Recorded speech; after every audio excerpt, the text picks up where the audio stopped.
You're going to probably have to cut that.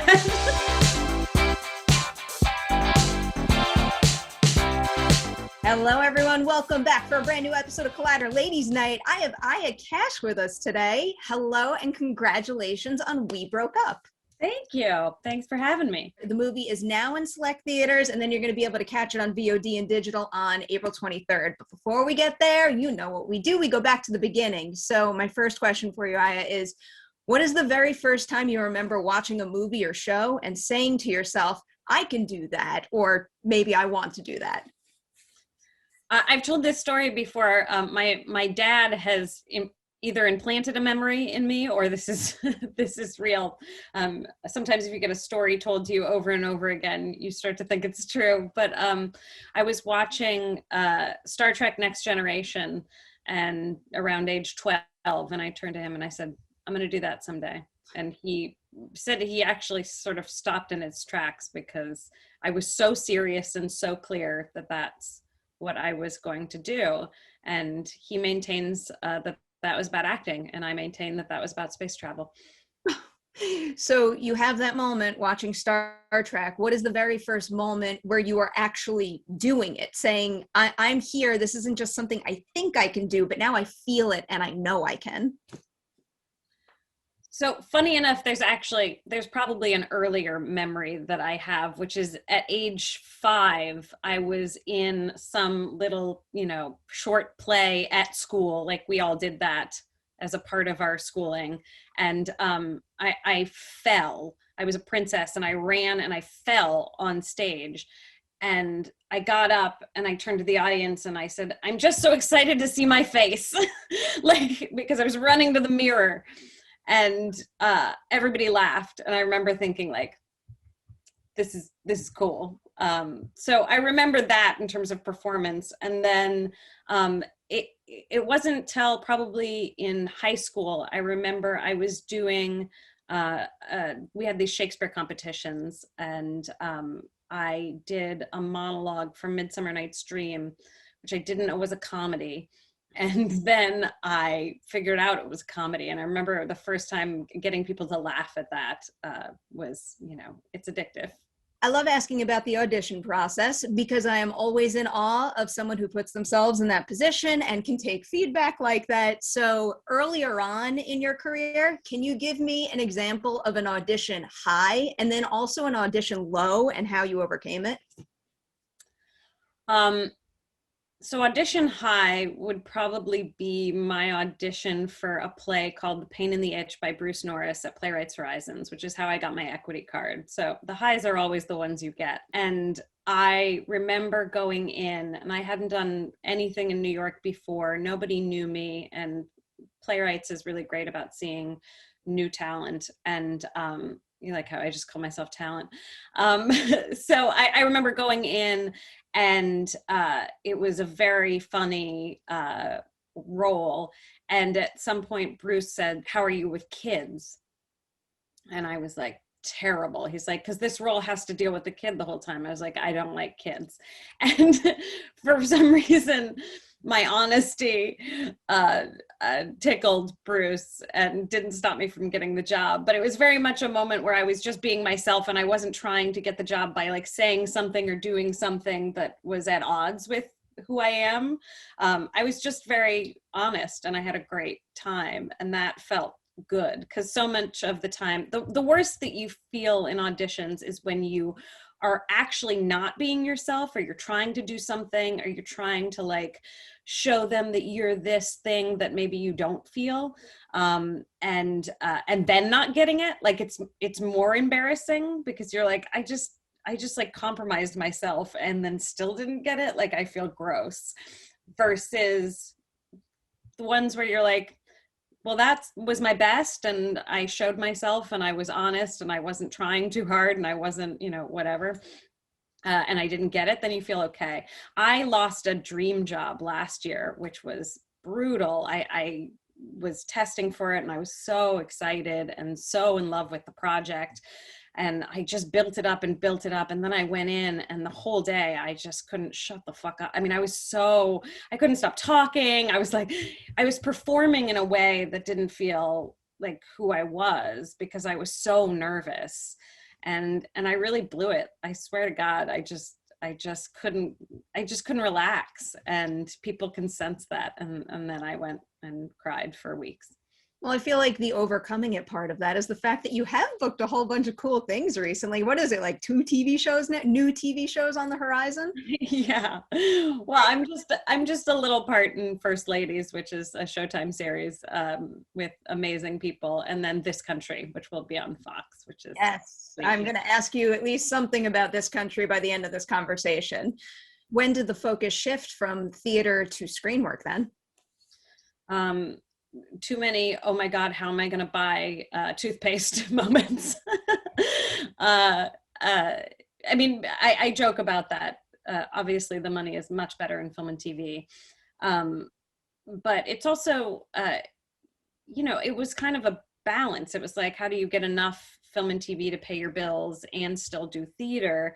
And initially, I'd say even the first 10 years of my career, I didn't get a lot of joy out of acting on camera. It wasn't really until You're the Worst that I learned to enjoy acting on camera. It was the opportunity to play a character like that and to have it written on you and taken to those places.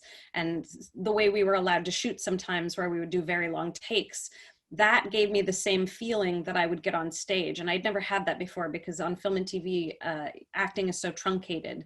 You don't get the chance to get going. And I didn't think it was possible. Now, like, as you were describing that, I was looking at one of the titles I wanted to hit, which was The Newsroom. And I vividly remember your scene with Jeff Daniels in that. Is that an example of something where you didn't get the opportunity to get going? Because from my limited perspective as a viewer, it definitely feels like you two fall into step with each other in a conversation like that and do get going. Yeah, I think because Newsroom was one, Nerves again.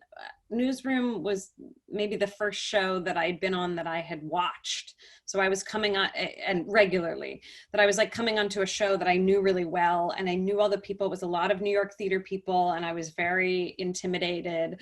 I wouldn't call it fun, but I do think it was a really really good lesson too about how to get your nerves under control. You have to be word perfect on that show, down to the commas. So you have to be punctuation perfect on that show. And I thought I was super prepared, and I showed up the first day and I was stumbling a little because of nerves, even though I knew my lines, and it wasn't okay.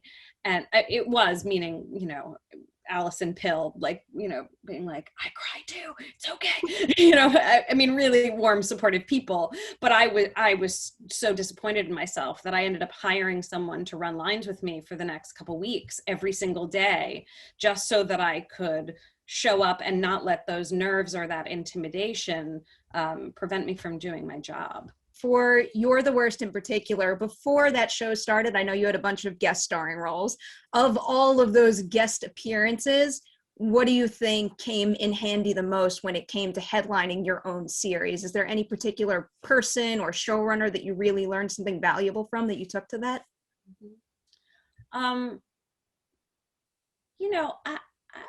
You kind of learn. I won't say any of the bad things, because I also, people can have a bad day. It doesn't mean they're bad people or that it was even personal or anything like that. But honestly, I learned more from the bad moments than the good, simply because you go, oh, I don't want to do that, or I don't want to treat people that way. I don't want a set that I am on and semi-responsible for as someone high on the call sheet, which is a bullshit hierarchy anyway. But if you want to put it that way, if there's some sense of responsibility about leading a cast or a crew with the showrunner and stuff, I would say it helped me be welcoming to every single person who came on our set. I mean, I hope that everyone who came on our set felt welcome and good. And it's not like best friends. You don't need to, not every time I guest starred did someone, make friends with me or talk to me about anything deeply. But there's a sense of we're all in this together and we're all artists, whatever role we're doing. And when people don't treat you like that, which does happen, it just feels terrible, and there's no reason for it. It makes a better job and a better show and better art if you're all like, hey, we're all in this together, and I'm not going to look at you like you're crazy if you speak to me. I wish every single person in this industry had that mentality on every set. We'd all be much happier people. Yeah, well, but it's all out of insecurity, right? I used to joke with a friend of mine about this. I was like, oh, that's their insecurity. Theirs goes outward, mine goes inward. You know, it's not, they're both two sides of the same coin, so I can have empathy for it. But the outward is really destructive to multiple people, including yourself, whereas my destruction just sort of goes inward. So both need to be worked on, and I can have empathy that we're both dealing with the same things. Never quite looked at it that way, but the next time I'm judging someone else for their behavior, I might think about that. So talking about number ones on the call sheet, what was it like being on the set of something like Wolf of Wall Street and watching a Leonardo DiCaprio go to an 11 in basically every single scene he's in, and just in terms of how he carried himself on a set like that? This just came up recently, and I was like, I think he's the most impressive actor I've ever worked with in terms of that's not true. I've worked with great actors. Leonardo DiCaprio is a movie star, right? So there's no expectation. We have very low expectations for how a movie star is going to behave, prepare. He's an actor. He's a real, he comes incredibly prepared. He knows everyone's name. He's kind, he's professional. And it really blew me away because I hadn't, I don't know, you wash these people with the same brush, right? Because it's like famous movie stars, or he's dating so-and-so, or the nonsense that we sort of put out about people. He's really spectacular. And everyone on that set. I mean, I remember standing next to, can I tell these stories? I remember standing next to Jon Favreau, who was there for a couple days, and he was just standing next to me, and he was like, isn't this amazing? He was just as in awe as I was. He was just so excited to be there, and he was like, you have no idea how Marty Scorsese's movies, what they've meant to me. This is amazing that I'm here. And I was like, that's great. I want to always feel like that. I feel like that probably reflects why Jon Favreau is such a good director and producer too, because I think you could feel that love of cinema and the stories that he's creating kind of radiating off the screen of his films and shows. And I love that quality about them. On that set, you are right smack in the middle of a lot of significant set pieces with wild behavior. Of the bunch, what was, I guess the craziest? I can tell a story about a scene that I'm not in, actually. The craziest for me was the animals. When the animals showed up and you realize they're getting paid more than you are, it's a little insane. But for me, for the craziest story I heard, and I won't say who the actor is, but there's a certain scene where they're in an orgy, and they had hired actors and non-actors, wanting people to be comfortable with their bodies because there's a lot of nudity, and there was some confusion about what was real and what was not. And this actor had to say to his scene partner, please stop licking my balls, it's fake. You're gonna probably have to cut that. Hey, what did I say? Hey, you want a job? Give me a minute. Let's go back to You're the Worst briefly, because I'm curious about your experience, not even necessarily after the show wound down, but even when it just took off.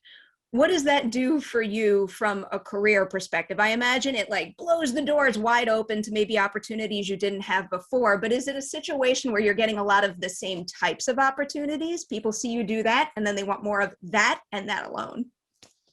Yeah, I would say yes and no. There's this myth in, well, in America and our culture, but specifically in Hollywood, that you get a job that makes it all easy again, and you don't have to audition, and you're just fielding offers. You know, people would ask me, after like season 2 of You're the Worst, they're like, what do you want to do next? And I was like, I don't have any options. Like, give me a job. There's not like, just because there's some attention on something or you're having some success in a role does not mean that all of a sudden everybody is offering you, you know, the Hunger Games or whatever. You know, that question would always be like, I'd be like, do I lie? Am I like, but it does change your life too, because you do get, I had never gotten an offer before You're the Worst. So I did get some offers, but it wasn't like it changed everything. But a lot of those offers are things that are very similar for character. And I get it, because, you know, people are spending lots of money on these things and they want to make sure they're hiring someone who can do the thing that they want them to do. So I have tried, you know, this, like, I hate to even say I try to be pickier, because sometimes I don't even have the option to be picky, and my pickiness means like not working, not like I'm just picking between roles. Funny enough, this is, I know we're not there yet, but We Broke Up was my first offer ever. It was 6 or 7 years ago. So that's the journey of an indie film. Is I was offered this around season 2, I think, of You're the Worst. I sat down with Jeff. We had a meeting. We, like, you know, went to coffee. He seemed lovely. I was so excited to get an offer for a movie to play the lead. It was like, you know, I was auditioning for these, and of course I said yes. And then it didn't come together until 6 years later, and they were like, "Well, you still do it?" And I was like, "Yeah, of course." Like, when I make a commitment, I've had to pull out of things, but I try to only say yes to things that I want to do. And it was so lovely to come back around and be able to do this with him. I love hearing that you stayed attached to it for that long, and I think that benefited everyone involved. I can't imagine that movie with any other leads but you and William. I won't tell you who it was 6 years ago. Before The Good Place, before, you know, there was someone else attached back in the day, which is just so crazy, because, you know, I don't want to put you in that position, but I truly meant, like, I can't see anybody else in this movie now. I just don't want to get in trouble with anybody. Understandable. I mean, also Will being in it was like, he's just the dreamiest human, as well as one of the best actors. He is wonderful. Before we jump into that, you know where we have to go now. It's The Boys. So maybe let's start with, can you walk us through how The Boys was maybe pitched to you? You get this opportunity to join the ensemble of a really hot TV show after season 1. Then you hear more about the role that you're going to play, which is a pretty vile individual. So at that point, is there any hesitation to jumping in, or are you just like, let's go for it? So again, this is that myth.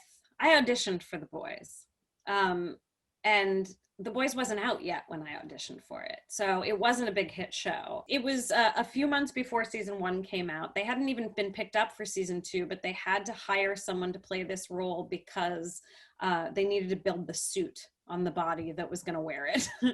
So they had not picked up for season 2, but I got hired.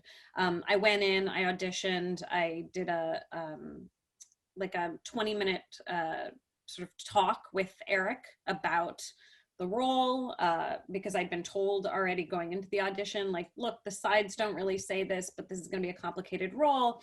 And I have no problem playing deeply unlikable people or villains, but obviously this was going to be something that needed to be handled with intelligence, and was not going to be glorifying this character in a way that I disagreed with, that it would be in service to something.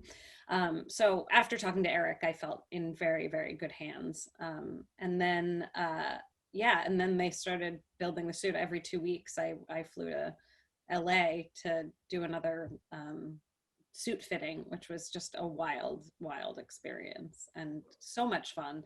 And yeah, as we went through and as scripts came through and I learned more, and Eric sort of told me the arc of the season before we started as well, I got very excited and nervous because it's a big thing that they were trying to pull off, and I hope that we did. In my opinion, you definitely did. What was it like when the show was airing and just interacting, I guess, with the fan response to it? Because I imagine on the one hand, in the beginning of the season, you have fans of the comics being like, that's not Stormfront, what is this? And then all of a sudden the big reveal happens and you've got a whole bunch of people who have never read the source material being like, holy shit, like, who is this character? So what is it like from your perspective? Do you have to just, sit back, relax, and kind of let it happen? Do you like jump into those conversations at all? Yeah, I had to sort of step away from the conversation because it was, because I couldn't talk about what was happening and what was going to happen. And I definitely had moments where I felt terrible that people might have been hurt by this character and seeing this character. I mean, let's be honest, 2020 was an incredibly intense year for many, many reasons, with the pandemic, but also with a racial reckoning in America, and I'm playing a white supremacist.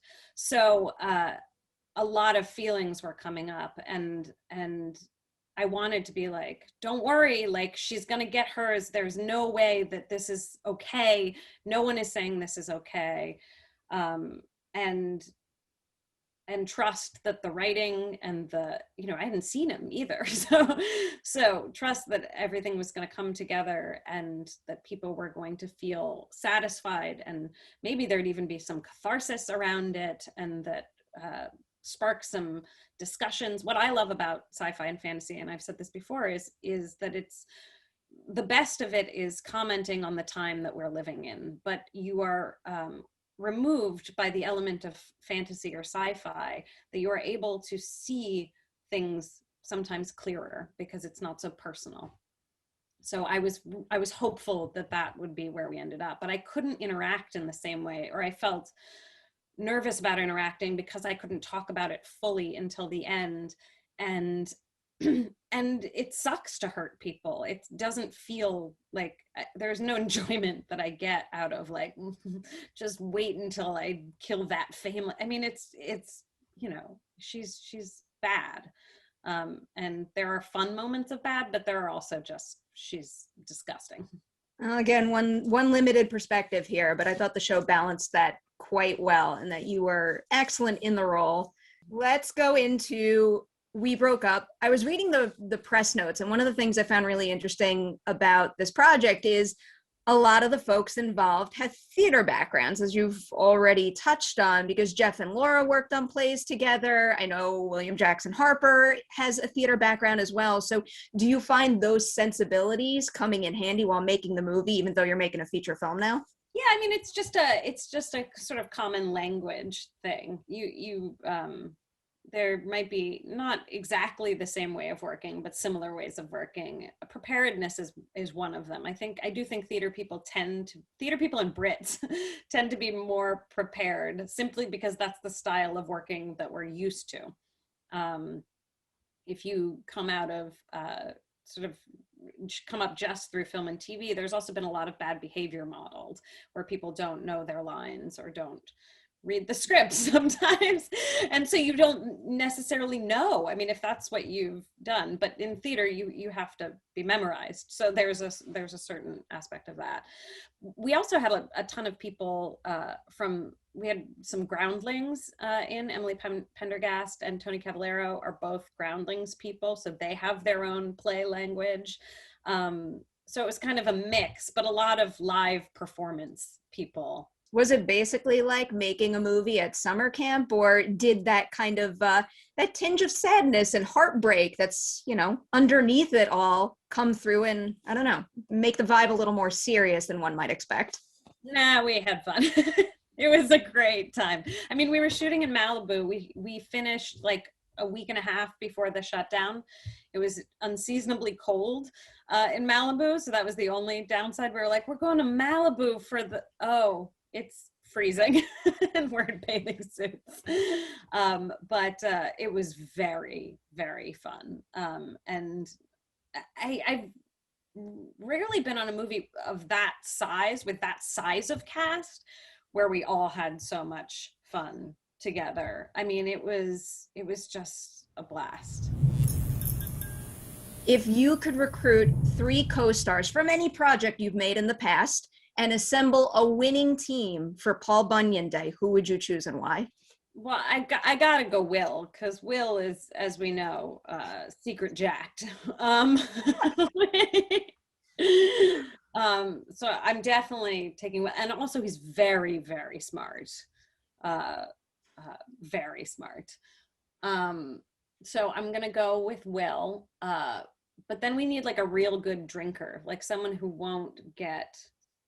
can like hold his alcohol or her alcohol. I'm gonna say Chris Gere, because the Brits know how to drink. Yeah, he could probably get through Paul Bunyan Day without getting wasted. And then I'm gonna say where are my women? I need some ladies. Whatever, I'm taking Heather. Because Heather would probably do it all wrong, but make you have more fun than you would if you did it right.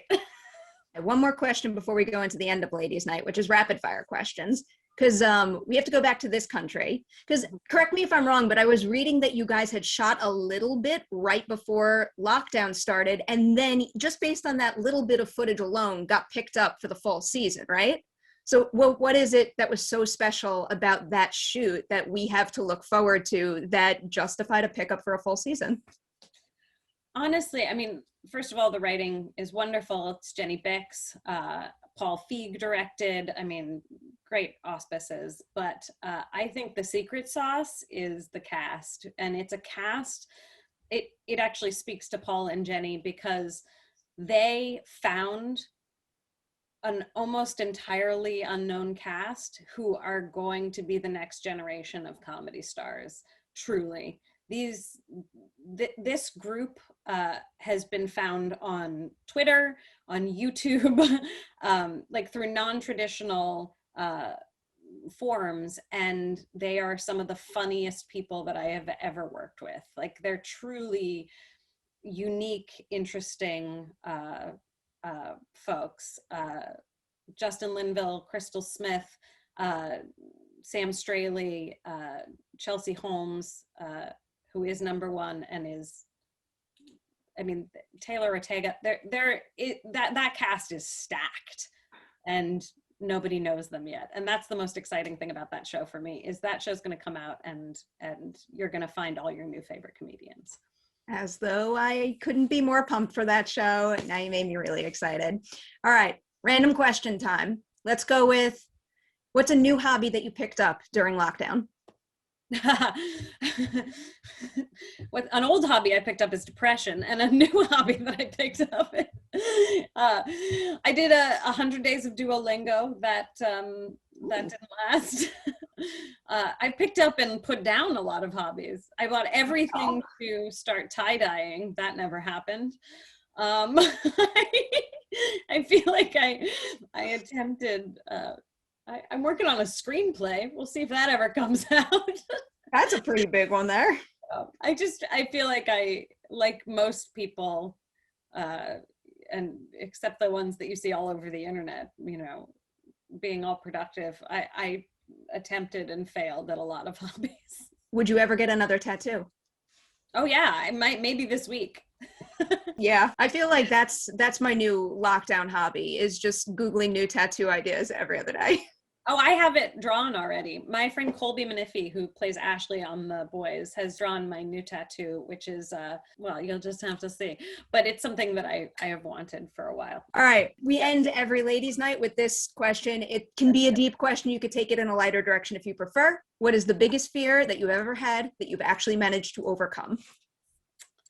Skydiving. I like that. Yeah. As a 2-time skydiver, I approve. I did it for charity, which made me feel, like, oh, I'm being so good. I'm doing this for, does make it less scary. It was still scary. All right. I'm going to let you, as I was. yeah, I'm going to let you answer that publicist call. You've got a lot of things to go out and promote and celebrate right now. And I will tell everybody again, We Broke Up. It's going to be available in theaters now while you're watching the interview, and then on VOD and digital on April 23rd. Do check it out. Aya, thank you for your time and congratulations. Thank you so much.